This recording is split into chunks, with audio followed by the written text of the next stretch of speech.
ओम गंगणपते नमः। नमस्कार भक्तों, स्वागत है आपका वट वृक्ष चैनल पर, जहां मैं आपको सुनाता हूं शिव पुराण की अद्भुत कथाएं बहुत ही सरल और आसान भाषा में। तो आज हम सुनेंगे शिव पुराण से ली गई एक बहुत ही सुंदर कथा, जो हमें बताएगी भगवान शिव की पूजा कैसे शुरू हुई, कैसे उनकी भक्ति जीवन के हर संकट को दूर ले जाती है, हमसे दूर कर देती है।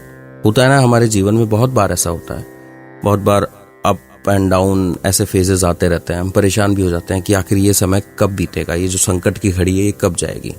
पर शिव भक्ति एक ऐसा उपाय है जिससे हर तरह के संकट से दूर हुआ जा सकता है। तो ज्यादा समय नहीं लूंगा, हम कहानी पर, कथा पर बढ़ते हैं। बहुत पुराने समय की बात है।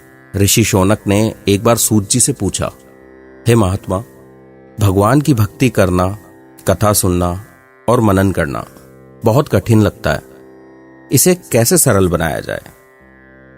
सूत जी मुस्कुराए और बोले, हे ऋषियों, सचमुच भक्ति का मार्ग आसान नहीं होता। इसके लिए सच्चे गुरु का साथ और आशीर्वाद चाहिए। जब हम गुरु के मुख से भगवत वाणी यानी कि सैक्रेड वर्ड्स सुनते हैं तो हमारा जो जीवन है पवित्र हो जाता है। फिर हमें भगवान शिव का असली स्वरूप समझ में आता है। लेकिन किसी से ये गहरी साधना ना हो पाए तो चिंता की बात नहीं, भगवान शिव बहुत दयालु है। अगर हम रोज श्रद्धा से उनका पूजन करें, चाहे एक छोटा सा शिवलिंग हो या सुंदर मूर्ति, तो वो उससे भी प्रसन्न हो जाते हैं। बड़े भोले हैं भगवान शिव। धूप, दीपक, फूल, सुगंध और प्रेम पूर्वक भोजन अर्पित करना ही शिव जी की सच्ची पूजा है। मंदिर, तीर्थ स्थान बनाना और पर्व त्योहारों का आयोजन करना भी पुण्य का काम है, जो कि बहुत सारे लोग करते भी हैं। एक्चुअली भगवान शिव जो हैं वो निराकार हैं और साकार भी हैं, मतलब फॉर्मलेस और विद फॉर्म, दोनों ही रूप हैं। इन दोनों रूपों में उनकी पूजा होती है और दोनों ही फलदायक हैं। तो भगवान शिव एक ऐसे देवता हैं, ऐसे योगी हैं, जिनकी पूजा आप जैसे चाहो, जितनी सरलता से चाहो उतनी सरलता से कर सकते हो। इतना कहकर सूत जी थोड़ी देर रुके, फिर आगे बोले, सनत कुमार ने नारद जी से पूछा था, भगवान बताइए, भगवान शिव के शिवलिंग की पूजा का आरंभ कैसे हुआ।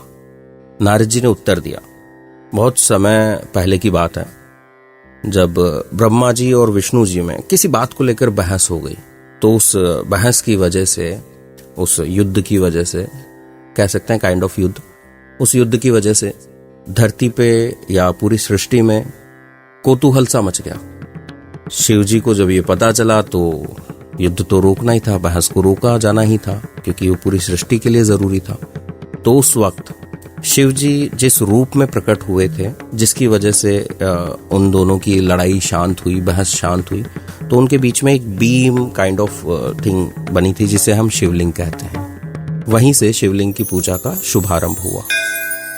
तब से आज तक भगवान शिव को दोनों ही रूपों में पूजा जाता है, शिवलिंग में भी और मूर्ति में भी। और जो भी भक्त प्रेम से पूजता है उसे भगवान शिव अवश्य आशीर्वाद देते हैं।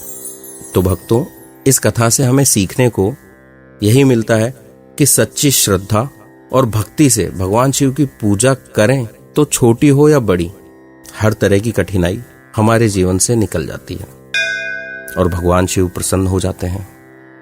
आशा करता हूं कि आपको आज की ये जो कथा है पसंद आई होगी। ऐसी और आध्यात्मिक कथाओं के लिए, कहानियों के लिए जुड़े रहिए वट वृक्ष से। वीडियो अच्छा लगा हो तो लाइक करें, शेयर करें और चैनल को सब्सक्राइब करना ना भूलें। ओम नमः शिवाय।